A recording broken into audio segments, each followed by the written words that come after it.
Okay, so we're at Tikal, Guatemala. Got up at 5 this morning and made an early start on this tour because the place gets absolutely packed apparently and it gets stinking hot. So up at 5, here at 6, and we've already had a half-hour guided tour. It's now about 8.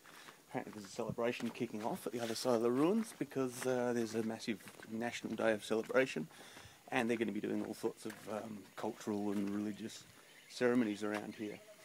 The square we've got over here, apparently this is one of the only times in daylight you can see it when it's basically vacant. So our guide made a point of spending quite a bit of time here because he says we're quite lucky.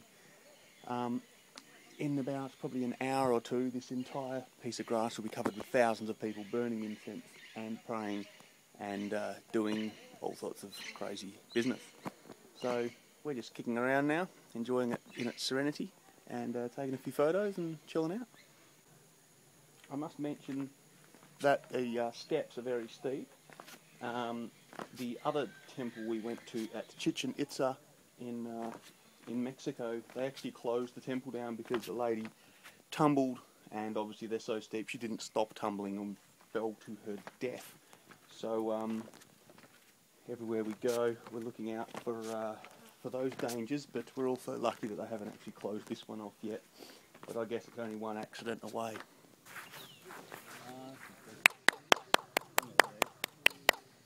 If you clap at the bottom of these stairs, the echo refracts off the face of the stairs and comes back and sounds a bit like a bird, which apparently is the Guatemalan national bird.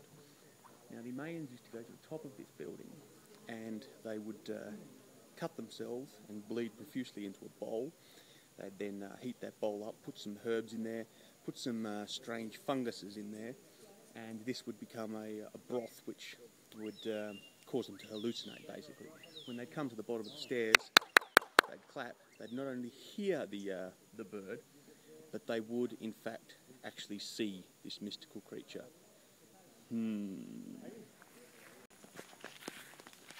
Now, I've only had coffee today, unlike the Mayan, but I've spotted a mystical bird of my own. She's the Australian variety, and she's found her way into the living quarters of the Mayan temple. Is that a tarantula? Don't. Okay, so the Australian bird doesn't scream quite as loud as the Mayan bird, but at least she's real. This is I believe, the living quarters or something like that of the Mayans. Not a temple, more residential purposes. However,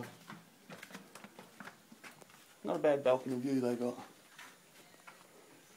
If you like seeing front row tickets for people getting slaughtered and people watching on after their hallucinogenic broth. Okay, just had a bit of a climb up these ladder here to temple. Is this temple 4 or temple 6? You can just see the top of another one over there. And this place is pretty massive. Our guide was telling us about 200,000 people lived here when it was at its biggest, and there was no vegetation at all. It had completely been stripped and ripped down. So all this regrowth has happened since they fled.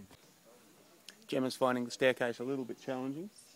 I prefer it to the rock stairs though, because I'm sure if inhaling the fumes of your broth, inhaling the fumes of a broth of your own blood and mushrooms up here doesn't make you dizzy, then at least the stairs is going to. Against popular safety advice, we climbed Templo 5 because our guide said we could, and we trust our guide. But halfway up we're starting to doubt him because the stairs were very rickety. But from the top of here you can see right across Guatemala for miles. Wow, it's a long way down. Okay, so we finished our tour and we'll come back to the plaza that we started at. It was empty before, but now it's full of people and they're dancing around and having a bit of a festival. People have lit a massive bonfire, considering it's 30 degrees, it's not for warmth, but they're throwing incense on it, which is causing that black smoke, which is better than the car tyres, which is what I first suspected. Anyway, they said don't get too close because they're also throwing rum on there. There seems to be a fair bit of beer drinking going on as well. So I guess I'm glad they're not drawing their own blood and brothing it up with hallucinogenics. Maybe rum and beer is a better option today. As you can see, I'm not the only one who's doing a blog. Slightly more professional outfit behind me. Okay, I've gotten a bit close to the fire here. I'm still about 30 metres away. It's pretty baking hot. There seems to be something started up. Guys are walking in a ring around the fire, throwing rum on there, and obviously burning incense. It's hot where I am over here. It must be baking hot where they are. We'll go and have a look from the top of the stairs, see what it looks like. Okay, it's a little bit easy to make out what's going on from up here. They're just sort of filing around in a circle and chucking their rum on, it seems. But that flame is fairly cooking. I'm surprised they're not scorching themselves being that close. Okay, so it appears that they're not only throwing rum on the fire, they're also spraying it with their mouths. They're sort of spitting it on there. And they're doing this over their families as well. They also seem to be, after doing a circle around the fire, coming back to their family and grabbing a beer. Now, I don't think this serves any ceremonial purpose. I think this is just a nice, refreshing drink. But with the rum and the beer all going in, I'd say a few of them are getting a little bit drunk by now. There's two American guys, I think they're American, getting in quite close with their film gear. I think they might have asked for a bit of permission, because it's usually they don't like people intruding that close. But these guys seem to be getting along quite well with at least a number of the locals, and so they're able to get right in close. You can see them just there.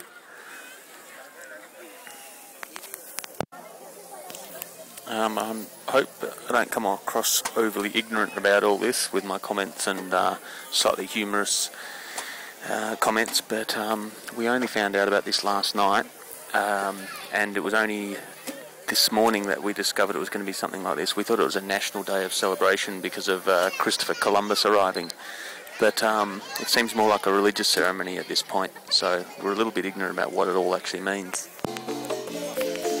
So things have moved on a little bit. The traditional stuff's been a little bit discarded and moved on to a bit of dancing. So the mood's lightening up just a little bit. Posse forming right behind us. Looks like they're shaping up to bust out and rip apart the dance floor. I'm not sure though. Big Bird might have a bit of trouble. I suspect King Kahuna right here is supposed to be Christopher Columbus himself. He's got a gun on his back and he's looking a bit like a pirate. I've noticed all the other ones have got mainly animal faces, so maybe there's something else going on here. It's like a recreation of the landing of Christopher Columbus. Maybe they did have something to celebrate because they, took a few scalps or something. So I was joking before when I said Big Bird about the yellow one there. But he's got a tail, and I think he is supposed to actually be an animal. Not off Sesame Street, but still an animal anyway. Oh, it's a lion. There you go. Christopher Columbus and a lion. I noticed the lion's drinking the beer, and Christopher Columbus has got nothing. Oh no, he's produced a beer from his pocket. Good old Chris. That's how he conquered the Americas. Well, it seems like someone's a bit more gutsy than me. He looks like a complete tourist has just gotten involved. I don't know whether he's been drinking some of that rum too, or he just feels like a bit of integration. Either way, I have to say I'm impressed. I've been sneaking around with my camera hidden in little locations, but this guy's just charged straight in. Total immersion, I think they call it. Good on you, son. Get in there. This is a little bit unexpected. We found some crazy little critters in the bush on the way back.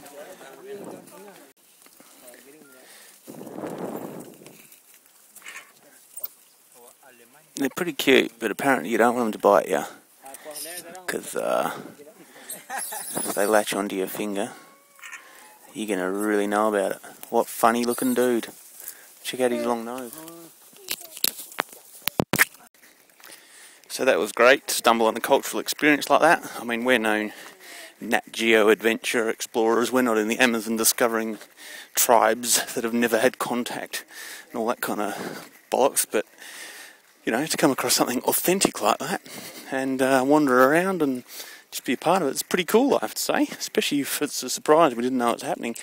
We did notice a few people that maybe the ancient traditions aren't quite as dead as we first thought, and there may have been something a little bit more than just rum and beer getting consumed, but it's hard to say.